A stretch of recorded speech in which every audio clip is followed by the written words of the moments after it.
Bienvenue dans cette nouvelle vidéo. Je vous parle technologie et d'intelligence artificielle et plus précisément le rôle qu'ont les AI face à cette crise sanitaire. Dans mes vidéos précédentes, je vous ai expliqué comment les intelligences artificielles contribuaient à cette crise, de la recherche d'un traitement en passant par la filtration des articles publiée sur Internet dans le monde. Elle a aussi un rôle sur la prédiction de l'évolution de la pandémie. Au Canada, une société du nom de Blue Dot est présentée comme ayant détecté le virus de manière précoce grâce à une intelligence artificielle et à sa capacité d'analyser certaines données telles que les actualités, les ventes de billets d'avion, les données démographiques, les données climatiques et les populations animales. Blue Dot a détecté ce qui était alors considéré comme une épidémie de pneumonie à Wuhan en Chine le 31 décembre 2019 et a identifié les villes qui risquaient le plus d'être confrontées à cette épidémie.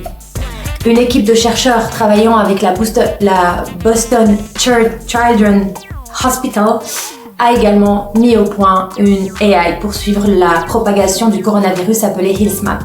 HealthMap intègre des données provoquant des recherches sur Google, de médias sociaux et de blogs, ainsi que les forums de discussion, des sources d'informations que les épidémiologistes n'utilisent pas, mais qui sont utiles pour identifier les premiers signes d'une épidémie et évaluer la réaction du public.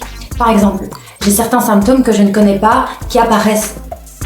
J'irai directement rechercher sur Google comment m'attribuer les premiers soins et tout le monde le fait. L'AI utilise ces données pour prédire le nombre de personnes qui seraient susceptibles de contracter le virus en fonction de la situation géographique dans laquelle je suis, ainsi que mes données sur les réseaux sociaux.